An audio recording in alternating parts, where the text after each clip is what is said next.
नमस्कार विद्यार्थी मित्रांनो, स्टडी एज्युकेशन या यूट्यूब चॅनलवर तुम्हा सर्वांचे पुनश्च एकदा स्वागत आहे.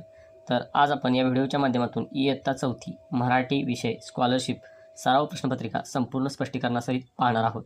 तर तुम्हाला जर व्हिडिओ आवडला तर व्हिडिओला लाईक करा व चॅनलवर नवीन असाल तर चॅनल सबस्क्राईब करा. चला तर मग व्हिडिओला सुरुवात करूया. प्रश्न क्रमांक 1, हिमालय हा भारतातील सर्वात उंच पर्वत आहे. या वाक्यातील नाम ओळखा. तर बघा, सर्वात उंच हिमालय आहे. तर या वाक्यातलं नाम कोणतं आहे? हिमालय, कारण हे एका पर्वताचं नाव आहे. प्रश्न क्रमांक 2, खालीलपैकी भाववाचक नाम कोणते आहे? मुलगा, बाग, गोडवा, नदी. तर बघा, मुलगा हे सामान्य नाम आहे, बाग हे पण सामान्य नाव आहे, नदी हे पण सामान्य नाम आहे आणि गोडवा जे आहे ते ह्या वाक्यातलं किंवा पर्यायातलं भाववाचक नाम आहे.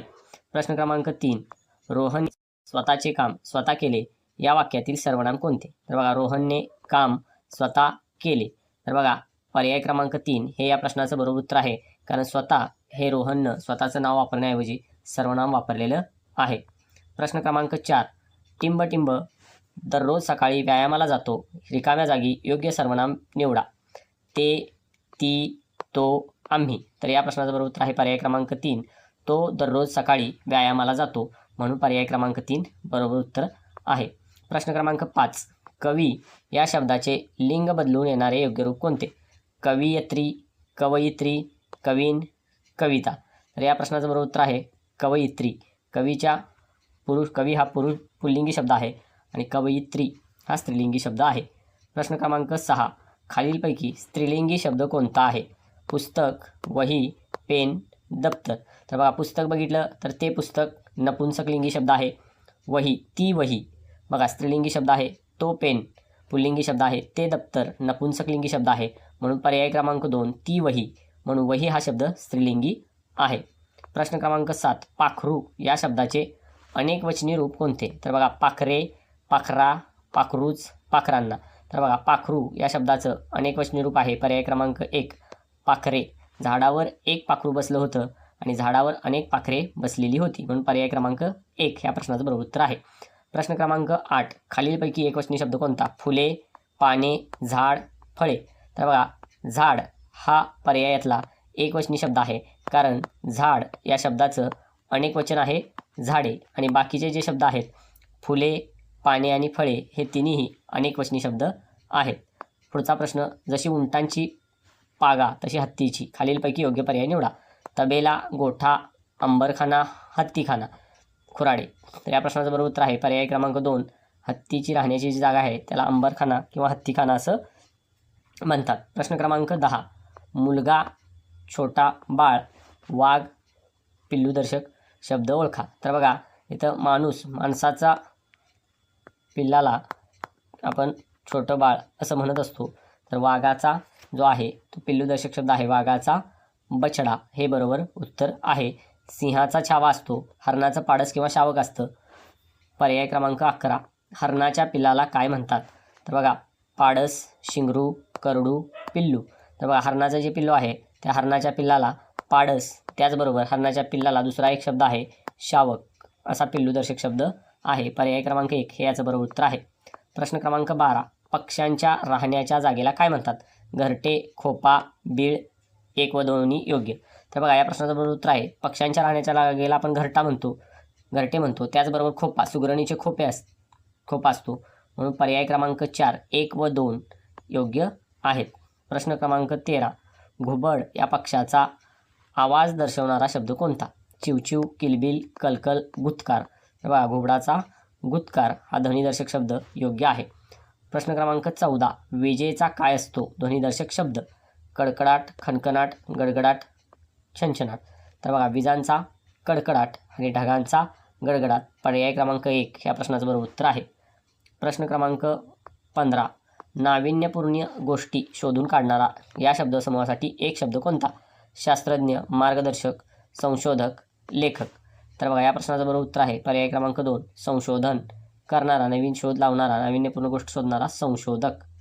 पुढचा प्रश्न आहे प्रश्न क्रमांक 16, ज्याला कोणीही शत्रू नाही असा या शब्दसमूहाबद्दल एक शब्द कोणता? अजातशत्रू, शूरवीर, परोपकारी, ज्ञानी. या प्रश्नाचं बरोबर उत्तर आहे पर्याय क्रमांक 1 ज्याला कोणीही शत्रू नाही तो अजातशत्रू. प्रश्न क्रमांक 17. अंथरूण पाहून टिंबटिंब पसरावेत म्हण पूर्ण करा. हात, कपडे, पाय, चादर. तर बघा, अंथरूण पाहून पाय पसरावेत या म्हणीचा अर्थ आहे ऐपतीच्या प्रमाणेच आपण वागावे. प्रश्न क्रमांक 18. अति, तिथे, टिंबटिंब ही म्हण पूर्ण करण्यासाठी योग्य पर्याय निवडा. माती, क्षती, प्रगती, भीती. तर बघा, अति, तिथे, माती हे पर्याय क्रमांक 1 बरोबर आहे. कोणत्याही गोष्टीचा अतिरेक हा वाईट असतो. प्रश्न क्रमांक 19. गगनाला भिडणे या वाक्यप्रचाराचा अर्थ काय? आकाशात उडणे, पक्षी बनणे, खूप महाग होणे किंवा प्रचंड वाढणे, खाली पडणे. तर बघा, गगनाला भिडणे या प्रश्नाचं वाक्यप्रचाराचा बरोबर अर्थ आहे खूप महाग होणे किंवा प्रचंड वाढणे. बघा, आपण म्हणतो महागाईच्या कालावधीमध्ये भाज्यांच्या किमती गगनाला भिडलेल्या आहेत, म्हणजेच भाज्या खूप महाग झालेल्या आहेत. प्रश्न क्रमांक 20. डोळे झाक करणे म्हणजे काय? झोपणे, दुर्लक्ष करणे, डोळे मिटणे, आंधळे होणे. तर या प्रश्नाचं बरोबर उत्तर आहे पर्याय क्रमांक 2, दुर्लक्ष करणे. डोळे झाक करणे म्हणजेच दुर्लक्ष करणे. प्रश्न क्रमांक 21.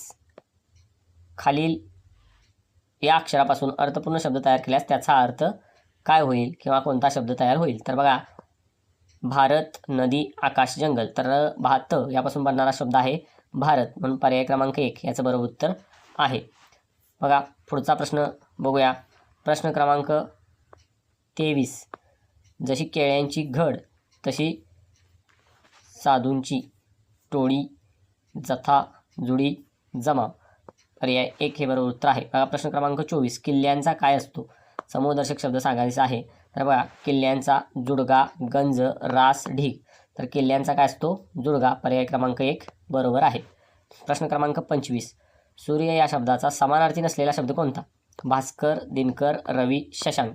तर बघा, भास्कर समानार्थी आहे, दिनकर समानार्थी आहे, रवी पण समानार्थी आहे आणि शशांक हा समानार्थी नाही, म्हणून याचं बरोबर उत्तर आहे पर्याय 4.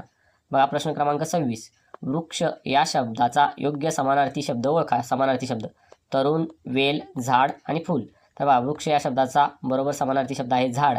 त्याचबरोबर वृक्षाला समानार्थी शब्द आहे झाड, तरू.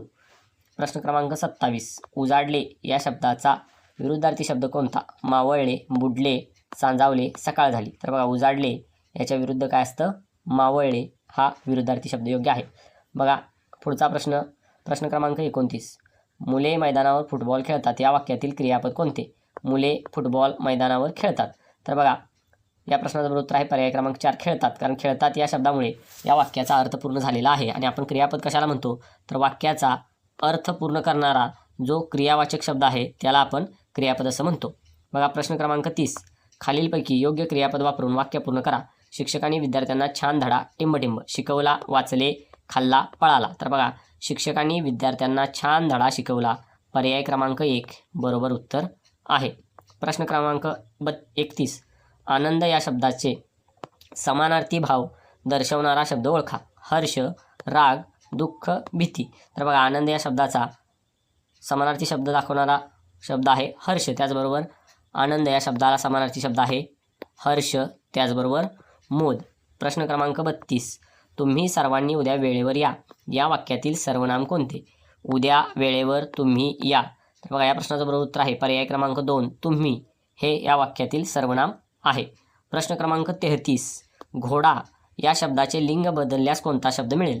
घोडे, शिंगरू, घोडी, घोड्याचे. तर बघा, घोडा हा जो शब्द आहे तो आहे पुल्लिंगी आणि आपल्याला घोडासाठी स्त्रीलिंगी शब्द शोधायचा आहे, म्हणून पर्यायांमध्ये घोडा या शब्दाचे लिंग बदलल्यास तयार होणारा शब्द आहे घोडी. पर्याय क्रमांक 2 बरोबर उत्तर आहे. प्रश्न क्रमांक 34. नद्या या शब्दाचे एकवचनी रूप कोणते? तर बघा, नद्या हा जो शब्द आहे तो अनेकवचनी आहे, त्याचं एकवचनी रूप शोधायचं आहे. नदी, सरोवर, नाले, ओढा. तर या प्रश्नाचं बरोबर उत्तर आहे पर्याय क्रमांक 1. कारण नदी हा जो शब्द आहे, नदी या शब्दाचं अनेक वचन आहे नद्या, आणि आपल्याला काय विचारलं आहे? नद्या हा शब्द दिला आहे आणि त्याचं एक वचन शोधायचं आहे, ते आहे नदी. बघा, प्रश्न क्रमांक 35. कावळ्याचा आवाज कसा असतो? कावकाव, घुमणे, गुंजारव, चिवचिव. तर बघा, कावळ्याचा कावकाव असा आवाज असतो, कावळा करतो कावकाव. प्रश्न पर्याय क्रमांक 1. प्रश्न क्रमांक 36. वाघाची राहण्याची जागा कोणती? गुहा किंवा जाळी, खोपा, घरटे, तबेला. तर बघा, वाघ कुठं राहतो? वाघ राहतो गुहेत. पर्याय क्रमांक 1 बरोबर आहे. प्रश्न क्रमांक 37. सिंह या प्राण्याच्या पिलाला काय म्हणतात? छावा, पाडस, बछडा, शिंगरू. तर बघा, सिंहाचा छावा असतो, म्हणून पर्याय क्रमांक 1 ह्याचं बरोबर उत्तर आहे. वाघाचा असतो बछडा आणि पाडस किंवा शावक जे आहे ते कुणाचं असतं, ते असतं हरणाचं. आणि शिंगरू हे गाढवाचे शिंगरू असतं. म्हणून पर्याय क्रमांक 1 बरोबर उत्तर आहे. प्रश्न क्रमांक 38. नाचणारा याला एका शब्दात काय म्हणतात? नर्तक, वादक, गायक, चित्रकार. तर बघा, नाचणारा याला एका शब्दात काय म्हणतात? नर्तक म्हणजे नाचणारा. गायक, गायक हा जो आहे तो गायक आहे गाणं म्हणणारा. त्याचबरोबर चित्रकार आपण कोणाला म्हणतो? तर जो चित्र काढतो त्याला आपण काय म्हणतो? चित्रकार. वादक, वेगवेगळी वाद्य वाजवणारा जो आहे त्याला आपण म्हणतो वादक. पर्याय क्रमांक 1 बरोबर उत्तर आहे. प्रश्न क्रमांक 39. उतळ पाण्याला टिंब टिंब फार म्हण पूर्ण करा. खळखळाट, शांतता, आवाज, साचणे. या प्रश्नाचं बरोबर उत्तर आहे पर्याय क्रमांक 1 खळखळाट. उतळ पाण्याला खळखळाट फार. प्रश्न क्रमांक 40. हात टेकणे या वाक्यप्रचाराचा अचूक म्हणजे योग्य अर्थ कोणता? हात खाली ठेवणे, मदत करणे, हार मानणे किंवा नाईलाज होणे, नमस्कार करणे. तर बघा, हात टेकणे या वाक्यप्रचाराचा योग्य अर्थ आहे पर्याय क्रमांक 2 हार मानणे किंवा नाईलाज होणे.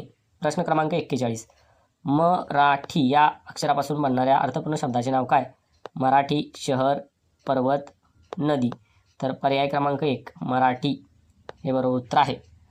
प्रश्न क्रमांक 42. लाकडांची काय असते? बघा, मोळी, गड्डी, जुडी, रास. तर बघा, लाकडांची काय असते? मोळी. पर्याय 1. प्रश्न क्रमांक 43. अनल या शब्दाचा योग्य समानार्थी शब्द निवडा. पाणी, हवा, विस्तव किंवा अग्नी, जमीन. तर अनल या शब्दाला समानार्थी शब्द आहे विस्तव किंवा अग्नी. पर्याय क्रमांक 2 बरोबर. पुढचा प्रश्न आहे, कृपण या शब्दाचा विरुद्धार्थी शब्द कोणता? कंजूस, गरीब, दानशूर किंवा उदार, श्रीमंत. या प्रश्नाचं बरोबर उत्तर आहे पर्याय क्रमांक 2 दानशूर किंवा उदार. प्रश्न क्रमांक 45. पक्षी आकाशात उंच उडाला या वाक्यातील क्रियापद कोणते? पक्षी उंच आकाशात उडाला. तर बघा, या प्रश्नाचं बरोबर उत्तर आहे पर्याय क्रमांक 4 उडाला. कारण उडाला या शब्दामुळं त्या वाक्याचा अर्थ पूर्ण झालेला आहे, म्हणून ते या वाक्यातील क्रियापद आहे. प्रश्न क्रमांक 46.